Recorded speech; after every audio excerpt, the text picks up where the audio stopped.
ಗೌಡಗೆರೆ ಗ್ರಾಮ ಪಂಚಾಯಿತಿಯ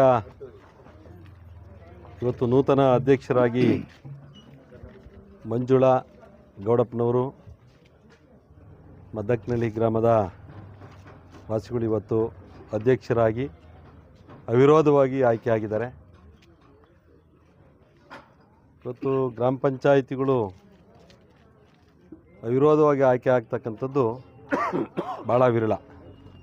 ಏಕೆಂದರೆ ಎಲ್ಲಿ ಸಾಮರಸ್ಯ ಭಾವನೆ ಇರುತ್ತೆ, ಎಲ್ಲಿ ಒಬ್ರಿಗೊಬ್ರು ಪರಸ್ಪರ ವಿಶ್ವಾಸ ನಂಬಿಕೆ ಇರುತ್ತೆ, ಅಲ್ಲಿ ಅವಿರೋಧ ಚುನಾವಣೆಗಳು ಆಗ್ತಕ್ಕಂಥದ್ದು ಇವತ್ತು ಮಾಮೂಲಿಯಾಗಿದೆ. ಆ ನಿಟ್ಟಿನಲ್ಲಿ ಇವತ್ತು ಗೌಡಗೆರೆ ಗ್ರಾಮ ಪಂಚಾಯಿತಿಯಿಂದ ಮಂಜುಳಾ ಗೌಡಪ್ಪನವರು ಅವಿರೋಧವಾಗಿ ಆಯ್ಕೆ ಆಗಿರ್ತಕ್ಕಂಥದ್ದು ನಿಜಕ್ಕೂ ಕೂಡ ಗ್ರಾಮ ಪಂಚಾಯಿತಿಯ ಒಂದು ಮುಂದಿನ ಬೆಳವಣಿಗೆಗೆ, ಗ್ರಾಮ ಪಂಚಾಯಿತಿಯ ಅಭಿವೃದ್ಧಿ ಕಾರ್ಯಗಳಿಗೆ ಒಂದು ರೀತಿ ಉತ್ತಮವಾಗ್ತಕ್ಕಂಥ ಒಂದು ಬದಲಾವಣೆಯನ್ನು ಇವತ್ತು ತಂದಿದ್ದಾರೆ. ಅಂದರೆ ಇವತ್ತು ಗೌಡಪ್ಪನವರು ಎಲ್ಲ ಗ್ರಾಮ ಪಂಚಾಯಿತಿಯ ಮಟ್ಟದಲ್ಲಿ ಎಲ್ಲ ಸ್ಥಳೀಯ ಸದಸ್ಯರುಗಳ ವಿಶ್ವಾಸವನ್ನು ಪಡೆದು ಅವರ ಒಂದು ಬೆಂಬಲದೊಂದಿಗೆ ಅಧ್ಯಕ್ಷ ಆಗಿರ್ತಕ್ಕಂಥದ್ದು ತುಂಬ ಸಂತೋಷವಾಗ್ತಕ್ಕಂಥ ವಿಚಾರ. ಈ ನಿಟ್ಟಿನಲ್ಲಿ ಮುಂದಿನ ದಿನಗಳಲ್ಲಿ ಅವರು ಈ ಗ್ರಾಮ ಪಂಚಾಯಿತಿಯ ಒಳ್ಳೆಯ ಅಭಿವೃದ್ಧಿ ಕಾರ್ಯಗಳನ್ನು ಮತ್ತು ನರೇಗಾ ಯೋಜನೆಯಲ್ಲಿ ಏನು ಬರ್ತಕ್ಕಂಥ ಕಾಮಗಾರಿಗಳನ್ನು ಸದುಪಯೋಗಪಡಿಸ್ಕೊಂಡು ಯಾರು ನಿರಾಶ್ರಿತರು, ಯಾರು ವಸತಿ ರಹಿತರು ಅಂಥವರಿಗೆ ತುರ್ತು ಒಂದು ಮೂಲಭೂತ ಸೌಕರ್ಯಗಳನ್ನು ಒದಗಿಸ್ತಕ್ಕಂಥ ನಿಟ್ಟಿನಲ್ಲಿ ಇವತ್ತು ಅವ್ರ ಕೆಲಸವನ್ನು ಇವತ್ತು ಮಾಡಬೇಕಾಗ್ತೈತೆ. ಅವರ ಮೇಲೆ ಇವತ್ತು ಭಾಳ ಜವಾಬ್ದಾರಿ ಇವತ್ತು ನಮ್ಮ ಜನ ಕೊಟ್ಟಿದ್ದಾರೆ. ಅವರಲ್ಲಿ ಭಾಳ ವಿಶ್ವಾಸವನ್ನು ಬಿಟ್ಟು ಇವತ್ತು ಅಧ್ಯಕ್ಷನಾಗಿ ಇವತ್ತು ಆಯ್ಕೆ ಮಾಡಿದ್ದಾರೆ. ಆ ವಿಶ್ವಾಸವನ್ನು ಅವರು ಮುಂದಿನ ದಿನಗಳಲ್ಲಿ ಅವರು ಉಳಿಸ್ಕೊಂಡು ಈ ಒಂದು ಗ್ರಾಮ ಪಂಚಾಯಿತಿಗೆ ಒಳ್ಳೆಯ ಶಕ್ತಿಯನ್ನು ತರ್ತಕ್ಕಂಥ ನಿಟ್ಟಿನಲ್ಲಿ ಈ ಗ್ರಾಮ ಪಂಚಾಯಿತಿ ವ್ಯಾಪ್ತಿಯ ಎಲ್ಲ ಇವತ್ತು ನಮ್ಮ ಏನು ಗ್ರಾಮಸ್ಥರಿಗೆ, ರೈತರಿಗೆ ಇವತ್ತು ನೀರು, ಕುಡಿಯೋ ನೀರು, ಚರಂಡಿ, ಲೈಟಿನ ವ್ಯವಸ್ಥೆಯನ್ನು ಸಮಗ್ರವಾಗಿ ಮಾಡ್ತಕ್ಕಂಥ ಕೆಲಸದಲ್ಲಿ ನಮ್ಮ ಮಂಜುಳಾ ಗೌಡಪ್ಪನವ್ರು ಮಾಡಲಿ ಅಂತೇಳ್ಬಿಟ್ಟು ಈ ಸಂದರ್ಭದಲ್ಲಿ ಅವರು ಅಧ್ಯಕ್ಷ ಆಗಿರೋದಕ್ಕೆ ನಾನು ಅವ್ರಿಗೆ ವಿಶೇಷವಾಗಿ ಅಭಿನಂದನೆಯನ್ನು ಸಲ್ಲಿಸಿ ಮತ್ತು ಅವರನ್ನು ಅಧ್ಯಕ್ಷರನ್ನಾಗಿ ಮಾಡಿರ್ತಕ್ಕಂಥ ಎಲ್ಲ ಸದಸ್ಯರಿಗೂ ಕೂಡ ನಾನು ಅವ್ರಿಗೆ ಅಭಿನಂದನೆಯನ್ನು ಈ ಸಂದರ್ಭದಲ್ಲಿ ನಾನು ಸಲ್ಲಿಸ್ತೇನೆ. ನಮ್ಮ ಗೌಡಗೆರೆ ಗ್ರಾಮ ಪಂಚಾಯಿತಿಯ ಒಂದು ಅಧ್ಯಕ್ಷ ಚುನಾವಣೆಯನ್ನು ಇವತ್ತಿನ ದಿವಸದಲ್ಲಿ ನಡೆದಿರ್ತಕ್ಕಂಥ ಈ ಚುನಾವಣೆಗೆ ಸಹಕಾರವನ್ನು ಕೊಟ್ಟಿರ್ತಕ್ಕಂಥ ಎಲ್ಲ ರೀತಿಯಲ್ಲೂ ಕೂಡ ನಮ್ಮನ್ನು ಬೆಂಬಲಿಸಿರ್ತಕ್ಕಂಥ ಮೊದಲನೇದಾಗಿ ನಾನು ಹೇಳಬೇಕು ಅಂದರೆ ನಮ್ಮ ಎಲ್ಲ 17 ಜನ ಗೌರವಾನ್ವಿತ ಸದಸ್ಯರಿಗೂ ಮೊದಲನೇದಾಗಿ ಅವರಿಗೆ ಕೃತಜ್ಞತೆ ಸಲ್ಲಿಸ್ತೀನಿ.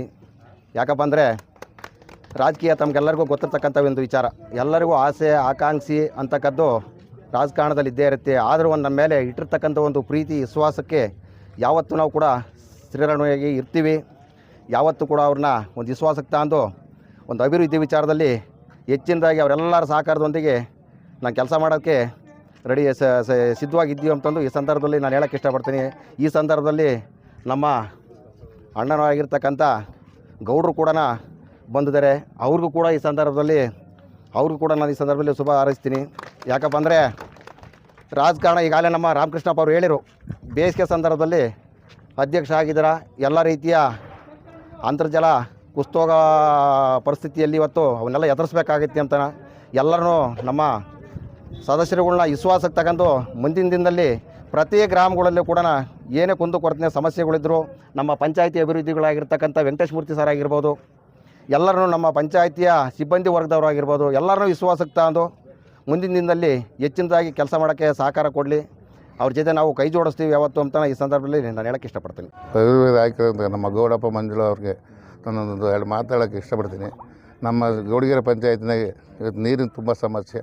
ನಾವು 17 ಜನನೂ ಮೆಂಬರ್ ಒಂದಾಗಿ ನಾವು ಯಾವ ಊರಾಗ ಕೊರತೆ ಇದ್ರೂ ನಾವು ಗೌಡಪ್ಪ ಸಪೋರ್ಟ್ ಕೊಟ್ಕೊಂಡು ಮಂಜುಳಿಗೆ ಎಲ್ಲ ಊರಾಗೂ ನೀರಿನ ಸಮಸ್ಯೆ ಬಗೆಹರಿಸ್ಕೊಂಡು ನಮ್ಮ ಬಂದಿರೋ ಲೀಡ್ರುಗಳೆಲ್ಲ ನಾವು ಉಸಿರಾ ತಾಲೂಕು ದೊಡ್ಡ ಲೀಡ್ರುಗಳು ಬಂದರೆ ಅವ್ರಿಗೂ ನಮ್ಗೆ ಸಹಕರಿಸ್ಬೇಕು ಅಂತ ಹೇಳಿ ನಮ್ಮ ಗೌಡಗೆರೆ ಪಂಚಾಯತ್ ಹಿಂದುಳಿದೈತೆ. ನಮ್ಮ MLAರು MP ಪ್ರತಿಯೊಬ್ಬರು ಸಹ ಕಾಲ ನಮ್ಮೂರ ನೀರು ನಿಂತೋಗಿವೆ. ಪ್ರತಿಯೊಂದವ್ರಿಗೂ ನೀರು, ಕುಡಿಯೋ ನೀರು ಸಮಸ್ಯೆ ಇರೋದ್ರಿಂದ ಎಲ್ಲರೂ 17 ಜನ ಒಗ್ಗಟ್ಟಾಗಿ ಮೇಲೆ ಹೋಗಿ MLAರನ್ನಾದರೂ MP ಕೇಳ್ಕೊಂಬಂದು 17 ಜನನೂ ನಾವು ನಮ್ಮ 4 ನಮ್ಮ ಗೌಡಗೆರೆ ಪಂಚಾಯತ್ಗೆ ಯಾರೇ ಕೊರತೆ ಇದ್ರೂ ನಾವು ಸಹಕರಿಸಿ ಎಲ್ಲರೂ ಕೇಳ್ಕೊಂಡು ನಾವು ಮಾಡ್ತೀವಿ ಅನ್ನೋ ನಂಬಿಕೆ ಮೇಲೆ ನಾವು ಗೌಡಪ್ಪನ ಅಧ್ಯಕ್ಷನ ಮಾಡಿದ್ವಿ. ಗೌಡಗೆರೆ ಹೋಬಳಿ ಗೌಡಗೆರೆ ಪಂಚಾಯತಿನಲ್ಲಿ ಇಂದೇನು ನಾವೆಲ್ಲ ಸೇರಿದ್ದೀವಿ ನೂತನ ಪಂಚಾಯತ್ ಅಧ್ಯಕ್ಷರನ್ನ ಆಯ್ಕೆ ಮಾಡೋಕ್ಕೆ ಮಂಜುಳಾ ಗೌಡಪ್ಪರು ಇವತ್ತು ನೂತನವಾಗಿ ಆಯ್ಕೆಯಾಗಿದ್ದಾರೆ. ಮೊದಲು ಎಲ್ಲ ಸದಸ್ಯರಿಗೆ ನಾನು ಅಭಿನಂದನೆಯನ್ನು ಸಲ್ಲಿಸುತ್ತಾ ಇವತ್ತು ನಮ್ಮದೊಂದು ಸುವರ್ಣ ಅವಕಾಶ ಗೌಡಪ್ಪರಿಗೆ ಅಂತ ನಾನಾದರೂ ಭಾವಿಸುತ್ತಾ ಇವತ್ತು ನಮ್ಮ ಹಾಲು ಒಕ್ಕೂಟದ ನಿರ್ದೇಶಕರು ನಿಮ್ಮೆಲ್ಲ ನೆಚ್ಚಿನ ಯುವ ನಾಯಕರಾದಂಥ ನಮ್ಮ ಗೌಡರ ನೇತೃತ್ವದಲ್ಲಿ ಮತ್ತು ನಮ್ಮ ರೈತ ಹೋರಾಟಗಾರರು ರಾಮಕೃಷ್ಣಣ್ಣ ಮುದ್ದೇಹಳ್ಳಿ ಅಂತೇಳಿ ಅವರೊಂದು ಹೆಸರನ್ನು ಪಡ್ಕೊಂಡಿದ್ದಾರೆ. ನಮ್ಮ ಶ್ರೀನಿವಾಸ ಅಣ್ಣರು ಮತ್ತು ರಾಮಕೃಷ್ಣಣ್ಣರು, ನಾಗರಾಜಪ್ಪರು ಮತ್ತೆಲ್ಲ ಇಲ್ಲಿ ನಮ್ಮ ಗೌಡಗೆರೆ ಪಂಚಾಯತಿಯ ನಮ್ಮ ತಾಲ್ಲೂಕಿನಿಂದ ವಿವಿಧ ಭಾಗದಿಂದ ಬಂದಿರತಕ್ಕಂಥ ಎಲ್ಲ ನನ್ನ ಪಕ್ಷದ ಎಲ್ಲ ಒಂದು ಅಭಿನಂದನೆಗಳನ್ನು ಸಲ್ಲಿಸುತ್ತಾ, ಯಾಕಂದರೆ ಇದು ಪಕ್ಷಾತೀತವಾಗಿ ಇವತ್ತು ಅವಿರೋಧವಾಗಿ ಆಯ್ಕೆ ಆಗಿರೋದನ್ನು ನಮ್ಮ ಗೌಡರು ಹೇಳಿದ್ದಾರೆ. ಒಂದು ಅಭಿನಂದನೆ. ಇವತ್ತು ಗೌಡಗೆರೆ ಬಗ್ಗೆ ಹೇಳಬೇಕಂದ್ರೆ ಇವತ್ತು ತುಮಕೂರು ಜಿಲ್ಲೆನೇ ಅತ್ಯಂತ ಹಿಂದುಳಿದಂಥ ಯಾವುದಾದ್ರೂ ಹೋಬಳಿ ಐತೆ ಅಂದರೆ ಅದು ಗೌಡಗೆರೆ. ಇವತ್ತು ಗೌಡಗೆರೆ ಹಿಂದೆ ಯಾರೋ ಒಬ್ರು ಇಲ್ಲಿ ಈ ಊರಿನ ಮುಖ್ಯಸ್ಥರು ಯಾರೋ ಪಟೇಲರ ಗೌಡ್ರ ಇದ್ದರು, ಗೌಡಗೆರೆ ಹೋಬಳಿ ಆಗಬೇಕಂತೇಳಿ ಅವತ್ತು ಹೋರಾಟ ಮಾಡಿ ಮಹಾರಾಜರ ಕಾಲದಲ್ಲಿ ಒಂದು ಹೋಬಳಿ ಕೇಂದ್ರವನ್ನು ಮಾಡಿದರು. ಆದರೆ ಇದು ಇತ್ತೀಚಿನ ನಮ್ಮ ಸರ್ಕಾರಗಳು ಬಂದಿದ್ದು ಈ ಹೋಬಳಿ ಕೇಂದ್ರಕ್ಕೆ ಯಾವುದೂ ಸವಲತ್ತಿಲ್ಲ, ಮೂಲಭೂತ ಸವಲತ್ತುಗಳು. ಇವತ್ತು ನಮ್ಮ ಗೌಡಪ್ಪರ ನೇತೃತ್ವದಲ್ಲಿ ಇವತ್ತು ಎಲ್ಲ ಸದಸ್ಯರ ಒಂದು ಸಲಹೆ ತಗೊಂಡು ಇಲ್ಲೇನು ರೆವಿನ್ಯೂ ಆಗಿರ್ಬೋದು, ರೈತ ಸಂಪರ್ಕ ಕೇಂದ್ರ ಆಗಿರ್ಬೋದು, ಅವ್ರನ್ನೆಲ್ಲ ವಿಶ್ವಾಸಕ್ಕೆ ತಗೊಂಡು ನಮ್ಮ ರೈತರಿಗೆ, ಬಡ ಜನತೆಗೆ, ಕೂಲಿ ಕಾರ್ಮಿಕರಿಗೆ ಒಳ್ಳೆ ಸರ್ವಿಸನ್ನು ಮಾಡಬೇಕಂತ ನಾನಾದ್ರೂ ಈ ಮೂಲಕ ಕೇಳ್ಕೊಳ್ತಾ ಇದ್ದೀನಿ. ಮತ್ತು ನಾನು ನಮ್ಮ ಗೌಡರು ತಾಲೂಕ್ ಪಂಚಾಯತ್ ಮೆಂಬರ್ ಆದಾಗ ನಾವು 26 ಜನ ಸದಸ್ಯರಿದ್ವಿ ಪಕ್ಷಾತೀತವಾಗಿ. ಆವಾಗ ನಮಗೆ ಸಿರಾದಲ್ಲಿ 2 ನ್ಯಾಷನಲೈಸ್ಡ್ ಬ್ಯಾಂಕ್ ಇದ್ದಿದ್ದು. ನಾವು ವಿಧಾನಸಭೆಯಲ್ಲಿ ಏನು ನಡೀತಿತ್ತೋ ಆ ಥರ ಒಂದು ಮೀಟಿಂಗ್ಗಳನ್ನು ಮಾಡಿ ರೆಸೊಲ್ಯೂಷನನ್ನು ಮಾಡಿ ಸರ್ಕಾರಕ್ಕೆ ಕಳಿಸ್ತಾ ಇದ್ವಿ. ಇವತ್ತು ಸಾಕಷ್ಟು ಬ್ಯಾಂಕುಗಳು ಮೂಲಭೂತ ಸೌಕರ್ಯ ನಮ್ಮ ತಾಲೂಕಿಗೆ ಬಂದಿದೆ. ಅದೇ ಥರ ನಮ್ಮ ಮಂಜುಳಾ ಗೌಡಪ್ಪರು ಸಹ ಇಲ್ಲಿ ರೆಸೊಲ್ಯೂಷನನ್ನು ಮಾಡಿ ನೀವು ತಾಲೂಕ್ ಪಂಚಾಯತಿ, ಜಿಲ್ಲಾ ಪಂಚಾಯತಿಗೆ ಹಾಕಿರೆ ಖಂಡಿತ ಮುಂದಿನ ದಿನದಲ್ಲಿ ಈಗಿರ್ತಕ್ಕಂಥ MLA ಆಗಿರ್ಬೋದು, ನಮ್ಮ MP ಕಾರಜೋಳ ಸಾಹೇಬರಾಗ್ಬೋದು, ಖಂಡಿತ ನಿಮಗೆಲ್ಲ ಸ್ಪಂದಿಸ್ತಾರೆ ಅಂತೇಳಿ ನಾನಾದರೂ ಭಾವಿಸುತ್ತಾ, ಈಗಲಾದರೂ ನಮ್ಮ ಗೌಡಪ್ಪ ಮಂಜುಳಾ ಅವರ ನೇತೃತ್ವದಲ್ಲಿ ಈ ಊರಿಗೆ, ಹಿಂದುಳಿದಿರ್ತಕ್ಕಂಥ ಊರಿಗೆ ಒಂದು ಅಭಿವೃದ್ಧಿ ಕಾರ್ಯಗಳಾಗಲಿ ಅಂತೇಳಿ ನಾನು ಆಂಜನೇಯ ಸ್ವಾಮಿಯಲ್ಲಿ ಪ್ರಾರ್ಥನೆ